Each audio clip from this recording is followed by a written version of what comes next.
Well, hi there. Welcome to a new edition of the unimaginatively titled comic vlog.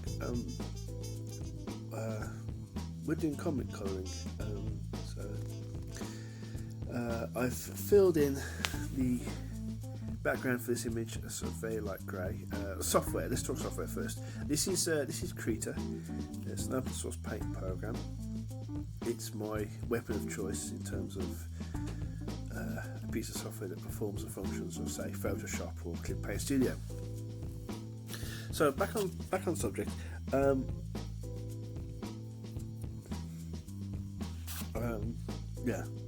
This is filled with a light grey, and I'm currently going through with on a new layer with a very light black airbrush, and I'm adding very light shading around the edges, contact points. I'm trying to give dimension and form to these drawings.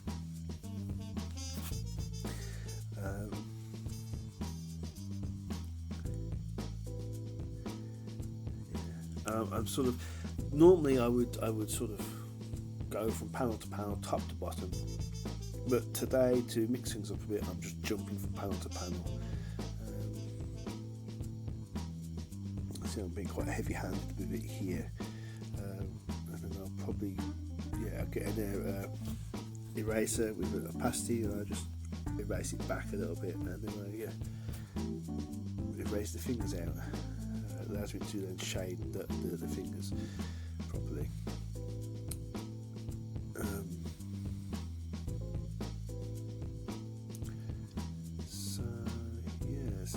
This is quite a fun one. Essentially, what we're doing here is we're creating in what in 3D terms would be called an ambient occlusion pass.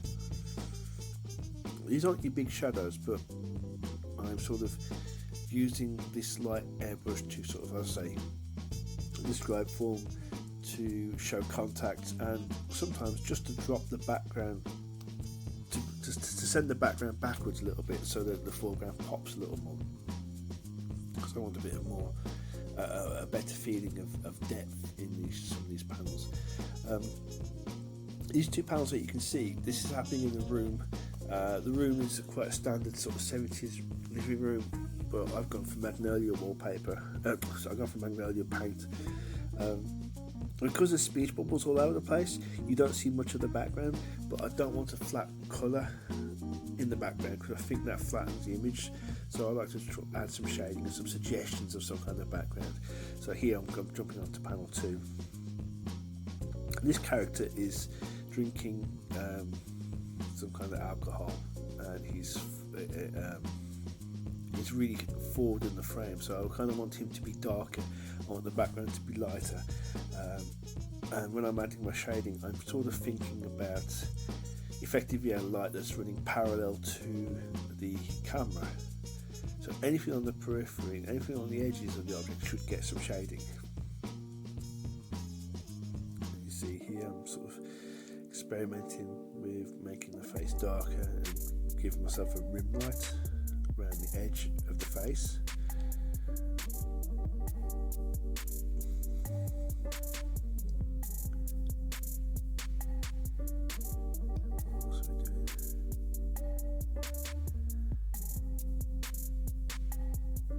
I think it just helps bring the form out a bit. Yeah, I've got a little bit of a highlight on the nose there. I think that's particularly effective. And what I'll probably end up doing is probably making another layer with just highlights on there, probably as a mix or an overlay layer, and we'll put them in as well. So what happens after I've done this ambient occlusion pass is I'll put some flat tones down on another layer, and this ambient occlusion layer will be grouped up, and that will be given a multiply layer style, and that should give us some shading straight away. Then we can add extra levels of shading on top of that if we want to make the background darker, or to actually have proper cast shadows. It's our choice. That's my choice. But yeah, this is a fun one. So right now, I think I've masked off all the. I'm masking off now the back wall in this shot. Now obviously there's going to be speech bubbles in this panel. I think there's 2 or 3, so you don't see much of the background, but I want to have some background to be darker here, so I'm actually laying down airbrush stuff, laying down some airbrush here, sort of hint at a shading.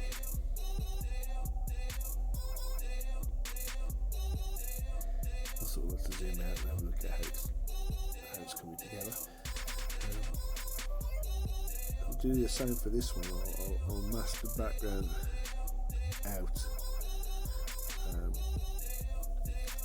and I'll airbrush just something. I don't want large areas of flat colour. I want some variation, so a bit of shading here and there, just to sort of break up the expanse. Will help things along.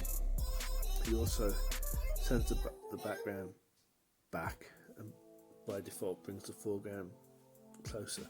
If that makes any sense.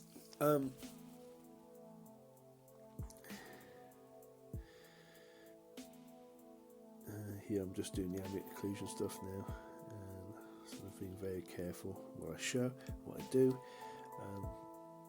It's quite nice. So this is an obligatory sort of scene where a spy is being coaxed out of retirement by his former controller, sort of informed that everyone he knows is dead. You're the last man standing, and the only person who can do this mission. Will you help us? And he's sort of saying no. And his controller then tries to leverage some personal information, which doesn't go down well. And for this one, this particular big panel, I'm going for sort of like a low lighting shading for this panel. I'm thinking it will sort of make him scary. It will add some drama to the panel. It will help enforce the drama that's already there. I think it mixes it up a little bit, you know. Yeah. See, I'm just taking care of the back and the shoulders, and the edges of the arm. Yeah, here's me doing the back. I'll worry about the foreground arm in a second.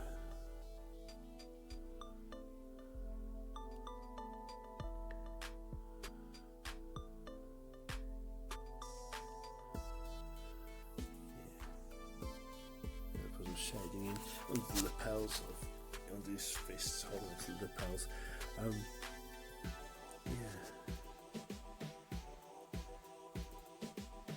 So I'm just going to tidy up the lapels. Probably do the lapels now. So after this video, next video we'll have.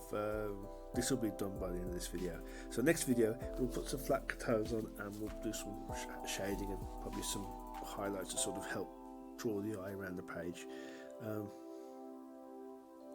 think we're coming towards the end here, but you can kind of see how adding some shading really helps to bring bits forward. So I'm very happy with how this is coming so far.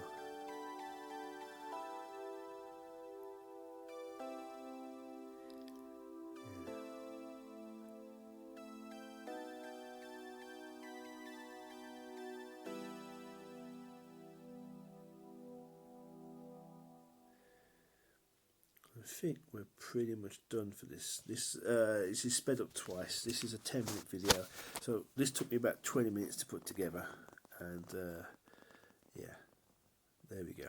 There's your page. There's your ambient occlusion pass. Nice.